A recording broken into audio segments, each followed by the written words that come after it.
This YouTube is about projectile motion.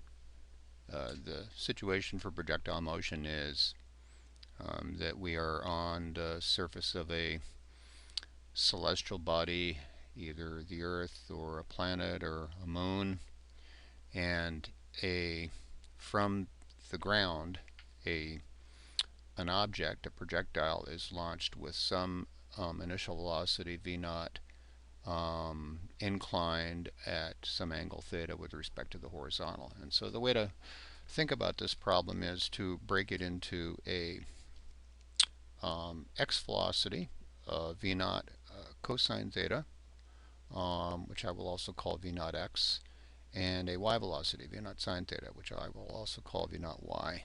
And the ensuing motion is qualitatively shown here.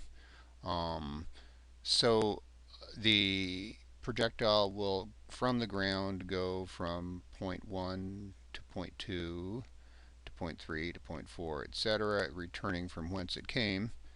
But each of the overall displacements can be broken into an x displacement and a y displacement. And the pattern is that the x displacements are the same for equal time increments the whole time in the air. The y displacements, in contrast, change because there's an acceleration pointing downward, which on the Earth would be 9.8 meters per second, which we will generally take to be 10 just to make the numbers easy, or some other acceleration, but always pointing down. And so the result of that is that we get a delta v in the upward y velocity, and it decreases in a uniform manner, as you can see here, from 4 units up to 3 units up to 2 units up to 1 units up to no change between here and here, to 1 unit down, 2 unit downs, 3 unit down, 4 unit down.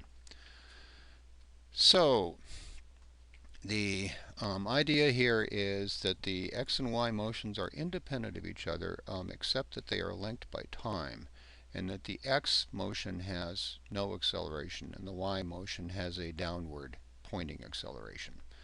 So using this idea of decoupling the x and y motions together with our kinematic equations, because this is a constant acceleration scenario, I want to talk about computing flight time, computing range, and computing max height.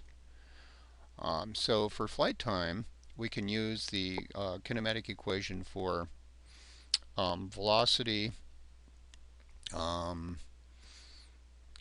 relating velocity at some later time to initial velocity and acceleration, to say that the final y velocity will be the negative of the initial y velocity. You can see that from this picture here. The initial y velocity is up 4 units and the final y velocity is down 4 units. So that's what I'm conceptualizing here.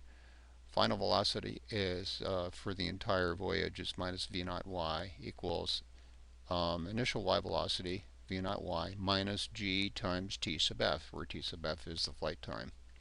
And so solving this equation for t sub f, we get, working through the algebra, 2 v0 y over g, which is 2 v0 sine theta over g, just re-expressing v0 y in terms of the launch angle and the launch speed.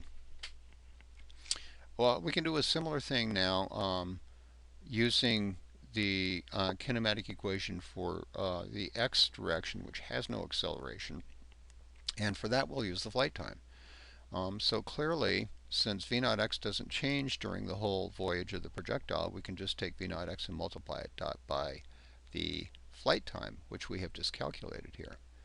And so that means v0 x times 2 v0 y over g, and again, if we work through the algebra here, this simplifies to 2 v0 squared cosine theta sine theta over g.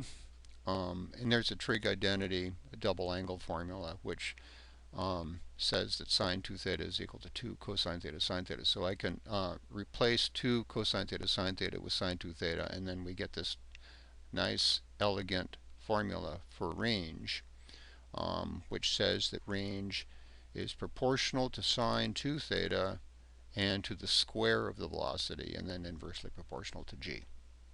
Okay, lastly, max height. So I can use the kinematic equation without time. If I do that, at the maximum height, the y velocity is 0. So 0 meters per second squared equals v naught y squared. This is the initial upward y velocity, minus 2g times delta y max. I can solve this for delta y max, and I can conclude that delta y max is equal to v naught y squared over 2g. Alright, so here's some questions for you. 4 of them.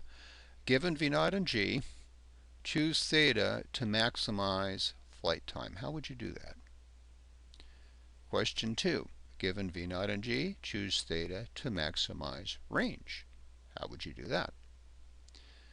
Question 3. Given theta and g, what happens to delta y max if v naught is doubled? And lastly, say you're shooting at a target that's lying on the ground 200 meters horizontally away. How would you choose v naught and theta to hit the target? Assume that g is equal to 10 meters per second per second.